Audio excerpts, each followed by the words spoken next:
शिव दुनिया के सभी धर्मों का मूल है। शिव के दर्शन और जीवन की कहानी दुनिया के हर धर्म और उनके ग्रंथों में अलग अलग रूपों में विद्यमान है।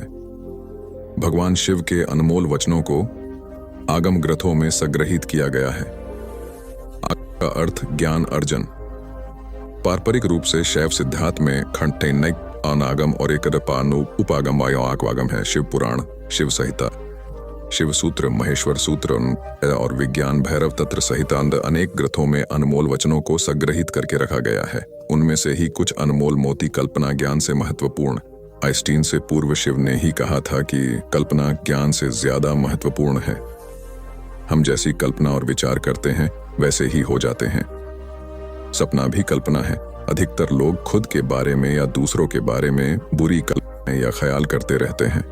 दुनिया में आज जो दहशत और अपराध का माहौल है उसमें सामूहिक रूप से की गई कल्पना का ज्यादा योगदान है। बदलाव के लिए जरूरी है ध्यान। आदमी को बदलाहट की प्रामाणिक विधि के बिना नहीं बदल सकते। मात्र उपदेश से कुछ नहीं बदलता। भगवान शिव ने अमरनाथ गुफा में माता पार्वती को मोक्ष की शिक्षा दी थी। पार्वती और शिव के बीच जो संवाद होता है उसे विज्ञान भैरव तंत्र में संग्रहित किया गया है। इसमें ध्यान की 1 से 12 विधियां संग्रहित हैं। 0 प्रवेश करो। विज्ञान भैरव तंत्र में शिव पार्वती जिसे कहते हैं नादरहीन शाश्वत निश्चल आकाश में प्रविष्ट हो, वह तुम्हारे भीतर ही है। भगवान शिव कहते हैं वामो मार्ग परम गहनो योग्यताम्प्यगम्य, अर्थात वाम मार्ग अत्यंत गहन है और योगियों के लिए भी अगम्य है। मेरुतंत्र में भगवान शिव के योग को तंत्र या वाम योग कहते हैं। इसी की एक शाखा हठ योग की है। आदमी पशु मनुष्य में जब तक राग, द्वेष, ईर्ष्या, वैमनस्य, अपमान तथा हिस्सा जैसी अनेक पाशविक वृत्तियां रहती हैं, तब तक वह पशुओं का ही हिस्सा है। पशुता से मुक्ति के लिए भक्ति और ध्यान जरूरी है।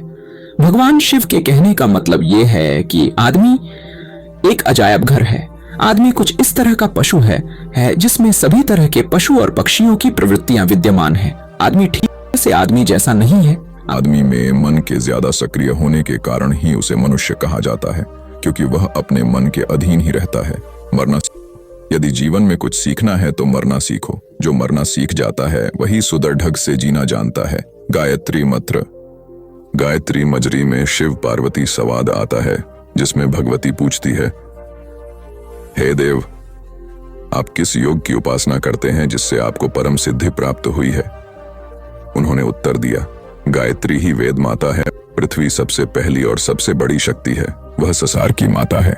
गायत्री भूलोक की कामधेनु है। इससे सब कुछ प्राप्त होता है।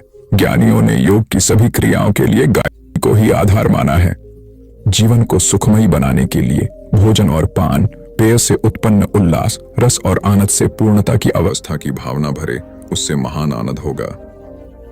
या अचानक किसी महान आनंद की प्राप्ति होने पर या लबे बाद बधु बाधव के मिलन से उत्पन्न होने वाले आनंद का ध्यान कर तल्लीन और तन्मय हो जाए। प्रकृति का सम्मान करो। प्रकृति हमें जीवन देने वाली है।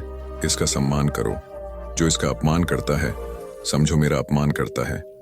दुनिया का हर काम प्रकृति के नियमों और तरीकों से ही होता है, लेकिन अहंकार से ग्रसित लोग ऐसा मानते हैं कि सब कुछ वही कर रहे हैं।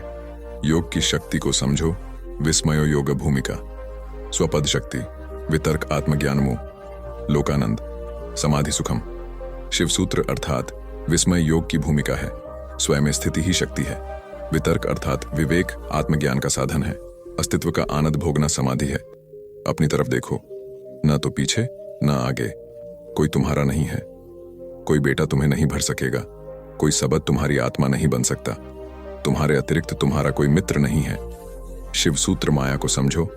आत्मा चित्तम कलादीना तत्वा नाम विवेको माया, मोहावरणात् सिद्धि जागृत द्वितीय कर।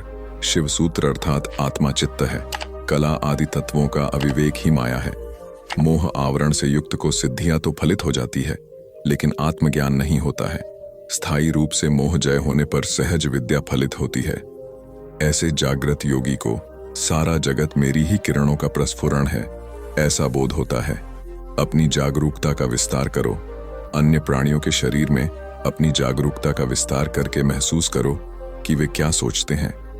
अपने शरीर की जरूरतों को एक तरफ छोड़ दो। शिव सूत्र